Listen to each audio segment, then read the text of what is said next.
ఎంతో హెల్తీగా అండ్ టేస్టీగా ఉండే నువ్వుల వండల రెసిపీని చూద్దాం పదండి. ముందుగా నువ్వుల్ని శుభ్రంగా కడుక్కొని ఈ విధంగా ఎండకి ఆరబెట్టేసేయాలి. అవి ఎండిపోయిన తర్వాత ఒక కడాయి పెట్టేసుకొని లో ఫ్లేమ్‌లో ఇవి వేయించుకోవాలి.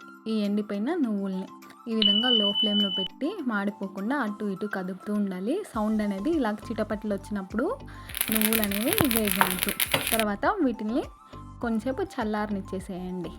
తర్వాత మిక్సీ జార్‌లో మనం వేయించుకున్న నువ్వుల్ని వేసేసుకొని 3-4 ఇలాచీ వేసేసుకొని ఒకసారి మిక్సీ పట్టేసుకోండి. తర్వాత మీ తీపికి సరిపడే బెల్లం వేసేసుకొని మళ్ళీ ఒకసారి మెత్తగా మిక్సీ పట్టేసుకోండి. ఈ మిక్సీలో వేసాం కదా కాబట్టి కొంచెం వేడిగా ఉంటుంది. మీకు నెయ్యి ఇష్టం ఉంటే చేతికి నెయ్యి వేసేసుకొని ఉండలు కట్టేసుకొని, ఇష్టం లేని వాళ్ళు ఉత్తగా అయినా వేడి మీద ఉంటుంది కాబట్టి ఈ విధంగా ఉండలు అనేవి వచ్చేస్తాయి. మీకు నచ్చిన సైజెస్లో చేసేసుకొని హ్యాపీగా ఎంజాయ్ చేసేయండి. చిన్నవారి నుంచి పెద్దవారి వరకు చాలా హెల్తీ, అందరూ టేస్ట్ చేయొచ్చు. ఒకసారి ట్రై చేయండి.